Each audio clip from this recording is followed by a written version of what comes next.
Our establishment caters exclusively to celebrities. If you're not affluent, we kindly ask that you refrain from visiting. Please vacate the premises, the manager asserted with little emotion.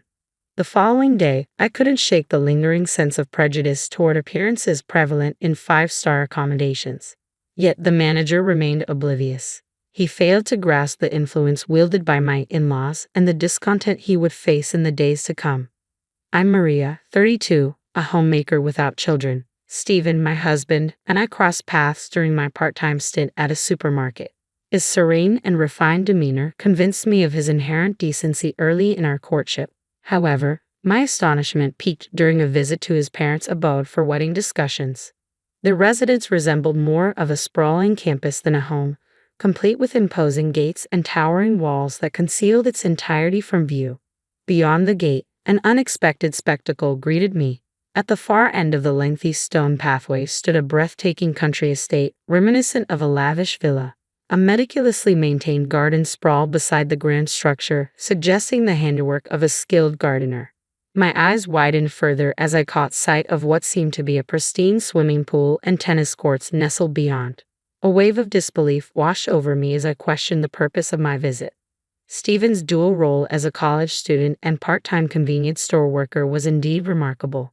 How he managed such a balancing act puzzled me. According to Stephen, his family tree boasted a lineage of corporate titans, his father, mother, sister, and himself all holding esteemed positions as presidents of top companies.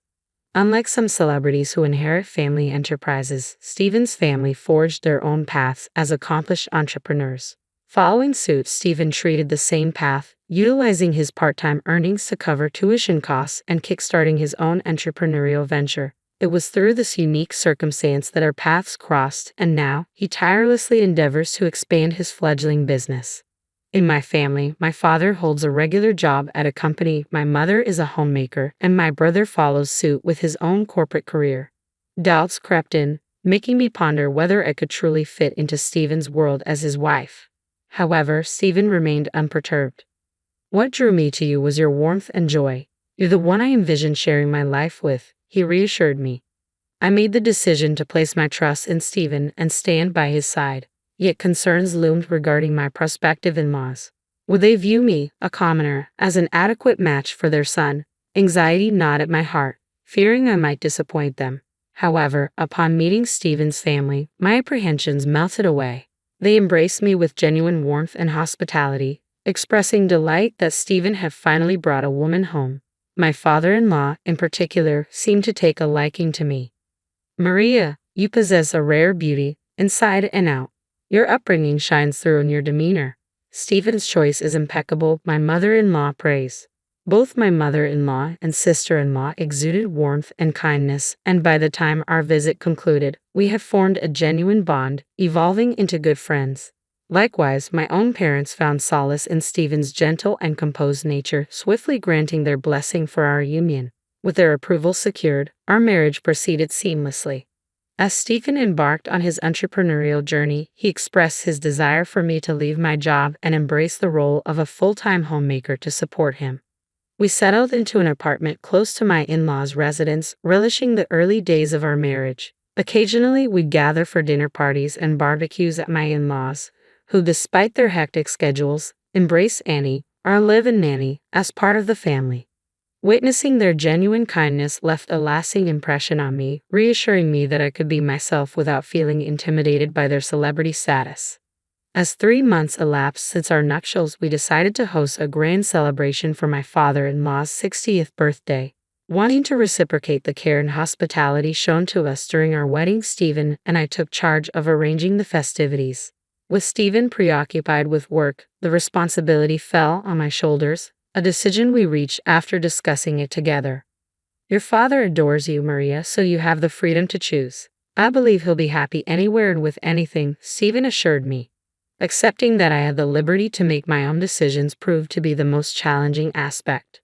Seeking guidance, I confided in a friend who suggested opting for a top-tier hotel, especially since my father held such esteemed status. Following her advice, I discovered a luxurious 5-star hotel conveniently located near my parents' residence. Despite my lack of experience with upscale accommodations, I assumed it would meet the standards. Nevertheless, I resolved to visit and judge for myself. I opted to visit the hotel first, feeling a bit apprehensive about going alone. To ease my nerves, I invited my best friend from high school to join me. Upon making a reservation for lunch, I was immediately struck by the restaurant's impeccable and gracious service. Clear signs of a five-star establishment, I thought. Dressed in a smart and elegant ensemble, a white blouse paired with a sleek black skirt and pumps, I felt ready to step into the realm of luxury. My friend, too, looked lovely in her floral dress and stylish heeled boots. As we made our way to the hotel, excitement bubbled within me, akin to the anticipation of embarking on a thrilling journey. Little did I know, the experience awaiting us would exceed all expectations. I drove to the hotel in my trusty car, a faithful companion since my single days, and followed the directions to the parking lot situated at the roundabout near the entrance. The attendant who guided me was exceptionally courteous and helpful. However, as I stepped into the lobby, I couldn't shake the feeling of being watched. A sharply dressed man caught my attention. His stern gaze seemed to pierce through me. Though he bore the demeanor of a hotel staff member, neither my friend nor I recognized him. His impeccable suit and poised posture exuded an air of authority. I couldn't fathom why he was scrutinizing us so intently. Descending into the underground parking lot, I couldn't help but feel a twinge of self-consciousness as my modest car stood amidst the lineup of sleek black luxury vehicles. Observing some guests being chauffeured in with doors ceremoniously opened for them only added to my unease. Tempted to hail a cab, I hesitated, knowing it would only delay my arrival when I was already so close to home. As my friend and I entered the hotel, the individual who had been observing us approached. "You seem a bit out of place here. Can I be of assistance?" he asked, his tone polite yet carrying a hint of condescension that didn't sit well with me. "I have a lunch reservation here." "What do you mean by unsuitable for the hotel?" I questioned, feeling the surge of indignation. The taller man continued, his gaze directed down at me. "Your choice of vehicle and attire don't quite align with the usual clientele of this establishment," he remarked, punctuating his statement with a laugh. My cheeks flushed with embarrassment, appalled by his snobbish demeanor. Unable to meet his gaze, my friend averted her eyes. Despite feeling the sting of embarrassment, I refused to let it drive me away. Though typically reserved, I possess a resilient spirit, and I was determined to confront the individual responsible for these disparaging remarks. I needed to know who dared to speak about me in such a derogatory manner. "Are you a member of the hotel staff?" I inquired sharply, my eyes fixed on him. "I happen to be the manager of this establishment," came his haughty reply. Privately, I couldn't help but find his emphasis on the hotel's prestigious rating rather absurd, though I chose to keep this observation to myself. His response only served to aggravate me further. "Does this hotel judge its patrons based on their cars and appearance, adjusting its treatment accordingly?" I challenged, refusing to back down. The manager's disdainful sniff and snort in response only fueled my determination. "The clientele should align with the hotel's esteemed reputation. Maintaining that standard ensures guests feel comfortable and at ease," he asserted. His words grated on my nerves. "Are you implying that we're somehow tarnishing the reputation of your establishment?" I retorted, feeling my irritation mounting. The manager clicked his tongue disapprovingly. I couldn't help but feel sorry for my friend, who I had invited along. The thought of canceling our reservation and leaving crossed my mind. Just as I was considering our next move, an elderly hotel staff member approached me and politely inquired, "Ma'am?" Upon learning of my lunch reservation, he respectfully acknowledged the manager with a bow and said, "Allow me to escort you to the restaurant." With a sense of relief, I followed him to our destination, noticing the manager's lingering bitter glare. Unlike the manager's demeanor, the hotel employee who guided us was courteous and welcoming. "You've traveled quite a distance, and I apologize for any discomfort you may have experienced. We're renowned for our exquisite cuisine, and I trust you'll have a delightful stay," the young manager offered apologetically. I couldn't help but wonder how such a youthful figure found himself at the helm of such a prestigious establishment. He explained that the hotel's previous owner had retired, passing the reins to his younger brother, with his son assuming the role of manager. Despite his impressive academic background from a top-tier university, the manager lacked prior experience in hospitality and struggled to uphold the hotel's esteemed standards. It's disheartening to witness even long-standing patrons being overlooked and compelled to depart over minor matters, the elderly employee lamented solemnly. I've dedicated my life to this hotel, only to find myself deemed expendable in its quest for rejuvenation. I'll be bidding farewell at the month's end. It seems the hotel no longer values the loyalty of its devoted staff, instrumental in achieving its coveted 5-star status. As the elderly hotelier had assured, the cuisine surpassed all expectations, leaving my palate thoroughly satisfied. The head chef, who greeted us personally, exuded skill and experience, his age mirroring that of the hotelier. Yet a nagging concern lingered: would he too fall victim to the hotel's restructuring? People find joy in satiation, I remarked to my best friend as we exited the restaurant, our faces radiant with contentment. Just as we prepared to depart, the manager approached us once more. I eagerly anticipate your return to our restaurant, he remarked, his persistence unwavering. Though our decision to leave remained unchanged, the manager's resolve remained steadfast. I'm sorry, but individuals like yourself detract from the dignity of this establishment. This is a hotel frequented by celebrities, not suitable for those of lesser means. Kindly vacate the premises immediately, the manager declared bluntly, leaving me too stunned to protest. Though the hotel itself was undeniably elegant, the manager's rudeness and discourtesy left a sour taste in my mouth, prompting me to reconsider hosting my father-in-law's birthday celebration there. Surely, there must be a more hospitable venue nearby. When I recounted the incident to my in-laws, they listened intently.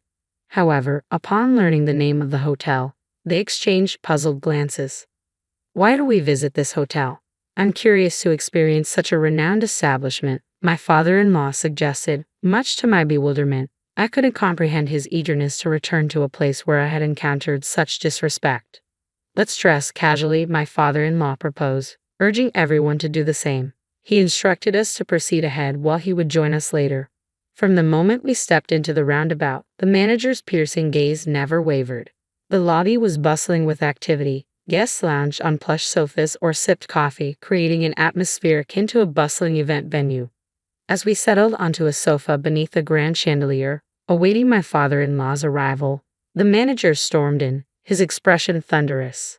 You've returned, evidently without learning your lesson. You never seem to grasp it, do you? Arriving in a minivan, utterly disgraceful, he bellowed, his tone dripping with disdain. Undeterred by his haughty demeanor, I countered, we're here to celebrate my father-in-law's birthday. I made a reservation, and there was no mention of vehicle type. What's the issue? Unfazed, the manager continued his tirade. Your attire screams unsophisticated. You belong in one of those seedy roadside inns. He spat, his words drawing shocked glances from the other guests. This hotel should be open to everyone, shouldn't it? We're prepared to pay. It's absurd to judge guests based on arbitrary criteria. Treating guests this way is utterly appalling, I declared, garnering nods of agreement from those nearby. The customer should always come first, shouldn't they? Selecting guests based on appearance is simply unacceptable. The manager, visibly flustered, flushed red, and retorted, we are a luxury establishment. We cater to celebrities. If you're not affluent, kindly depart. In that case, let's all head home, my father-in-law suggested. His words prompted many in the lobby to rise and depart, murmuring their discontent. I won't be returning, and I certainly won't recommend this place to anyone, they vowed as they attempted to leave, prompting a heated exchange with the rushing employees. In reality, the individuals in the lobby were all acquaintances of my father-in-law who had gathered at his behest. His slight delay was due to his efforts in rallying them together. My father-in-law had been a familiar face at the hotel since the days of its previous management. In the early years, he often dropped by in his work attire, yet he was captivated by the hotel's consistent dedication to treating every guest with the utmost respect. His company had a tradition of hosting extravagant parties at the venue annually, becoming deeply intertwined with its history. He introduced the hotel to his family, who also frequented its halls. Given their collective stature as company presidents, the frequency of these gatherings was notable.